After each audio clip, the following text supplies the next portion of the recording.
അഖീദത്തുൽ ഫാസിദ, മോശമായ ബാത്തിലായ തെറ്റായ വിശ്വാസം ഒരാൾക്കുണ്ടെങ്കിൽ അയാൾ ഈമാനും മരിക്കുമ്പോൾ പോകും. ഉദാഹരണത്തിന് ബിദ്അത്തുകാരനാവുക. മുജാഹിദ്, ജമാഅത്ത്, തബ്ലീഗ്, ഖാദിയാനി ഇത്യാദി ടീമുണ്ടല്ലോ.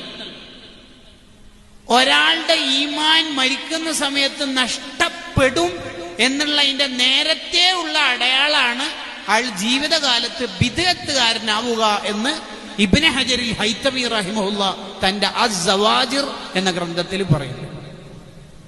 പക്ഷെ ബിദ്അത്തുകാർക്ക് ബിദ്അത്തുകാരുടെ വിശ്വാസം ശരിയാന്നേ അവർക്ക് തോന്നുള്ളൂ. അതങ്ങനെ തന്നെയല്ലേ തോന്നുള്ളൂ. ഉദാഹരണം പറഞ്ഞാൽ നബി സല്ലല്ലാഹു അലൈഹി വസല്ലം തങ്ങൾ എല്ലാ ദിവസവും 100 തെറ്റ് ചെയ്യുന്നു എന്ന് എഴുതി വെച്ചവരാ മുജാഹിദുകാര്.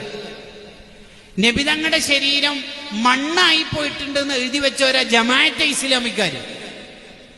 അത്തഹിയാത്തിൽ നബി തങ്ങളോട് സലാം പറയുന്ന അസ്സലാമു അലൈക അയ്യുഹൻ നബിയു എന്ന് പറയുമ്പോൾ നബി തങ്ങളെ ഓർക്കുന്നതിനേക്കാൾ വല്ല കഴുതയോ പശുവിനെയോ ചത്തതിനെയോ ഓർക്കുന്നതാണ് ഭേദം എന്ന് എഴുതി വെച്ചവരാ തബ്ലീഗുകാര്.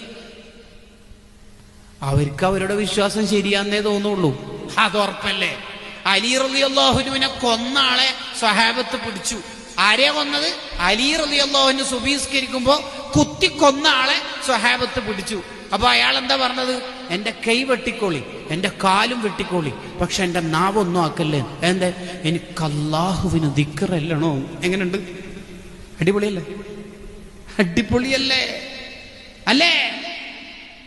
എടോ ബിദ്അത്തുകാരാ, നിന്റെ താടിക്കെന്ത് സുന്നത്തിന്റെ കൂലി കിട്ടാനാണ്? എന്താ എങ്ങനെ കൂലി കിട്ടല്? നബി സല്ലല്ലാഹു അലൈഹി വസല്ലം നിങ്ങൾ സാധാരണക്കാരനാണെന്നല്ലേ എഴുതി വെച്ചത്. സാധാരണക്കാരൻ ചെയ്തതെന്തിനാ നീ ചെയ്യേണ്ട ആവശ്യം? സാധാരണക്കാരൻ എങ്ങനെയാ ജിബ്രീലിനെ കാണാൻ പറ്റുക? ജിബ്രീലിനെ കണ്ടിട്ടില്ലെങ്കിൽ എങ്ങനെയാ ഖുർആൻ കിട്ടുന്നത്? പച്ചയായിട്ട് അവര് പ്രസംഗിച്ചതല്ലേ നബി സല്ലല്ലാഹു അലൈഹി വസല്ലം തങ്ങളുടെ ഉമ്മയും ഉപ്പയും നരകത്തിലാണ്. ആര്? ആമിന ബീവി. ആരാ ആമിന ബീവി? നബി സല്ലല്ലാഹു അലൈഹി വസല്ലം തങ്ങളുടെ ഉമ്മയല്ലേ ആമിന ബീവി. വലസൗഫ യുഅ്തീക റബ്ബുക ഫതർളാ. അർശിന്റെ ചുവട്ടിൽ ഇരുന്നിട്ട് ഇഷ്ടപ്പെട്ടവരെയൊക്കെ സ്വർഗത്തിലേക്ക് ശഫാഅത്ത് ചെയ്യുന്ന നബി സല്ലല്ലാഹു അലൈഹി വസല്ലം തങ്ങൾ എല്ലാരും ഇങ്ങനെ ശഫാഅത്ത് ചെയ്ത് സ്വർഗത്തിലേക്ക് എത്തിക്കുക.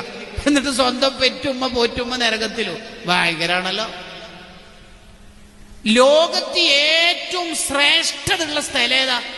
ഇത്തഫഖത്തിൽ ഉമ്മത്തു വൽ അയിമ്മത്തു അലാ അന്ന അഫ്ളൽ ബുഖാ. ലോകത്ത് ഏറ്റവും ശ്രേഷ്ഠതയുള്ള സ്ഥലം നബി സല്ലല്ലാഹു അലൈഹി വസല്ലം തങ്ങൾ കിടക്കുന്ന ആ ഭൂമിയാണ്. എന്താ കാരണം? ലാത്വീബ യഅദിലു തുർബല്ല മഅദുഹു. അവിടുത്തെ ശരീരം മുട്ടി നിൽക്കുന്ന സ്ഥലത്തിനേക്കാൾ പവറുള്ള പരിമളമുള്ള ഒരു സ്ഥലം ലോകത്തില്ല. ആ സ്ഥലത്തിന് ഇത്രയും പവർ കിട്ടാൻ കാരണം എന്താ? മുത്തുനബി സല്ലല്ലാഹു അലൈഹി വസല്ലം തങ്ങളുടെ ശരീരം ടച്ച് ചെയ്യുന്നു എന്നുള്ളത്. നബി തങ്ങളുടെ ശരീരം ആദ്യം ടച്ച് ചെയ്ത സ്ഥലം ഏതാ? ആമിന ബീവിയുടെ യൂട്രസ്, ഗർഭപാത്രം. എന്നിട്ട് ആമിന ബീവി നരകത്തിലും. ഭയങ്കരം തന്നെ. എന്നിട്ട് മുജാഹിദാർ സ്വർഗത്തിലും. നിങ്ങൾ ആലോചിച്ച് നോക്കി. ബിദ്അത്തുകാർക്ക് ഈമാൻ ഉണ്ടാവില്ല മരിക്കുമ്പോ. മക്കളെ കെട്ടിക്കുമ്പോ കാലയച്ചളി. മക്കളെ നന്നായി ദീൻ പഠിപ്പിച്ചിട്ടില്ലെങ്കിലാണ് ഈ ബിദ്അത്തിലും മറ്റൊക്കെ പോവുക.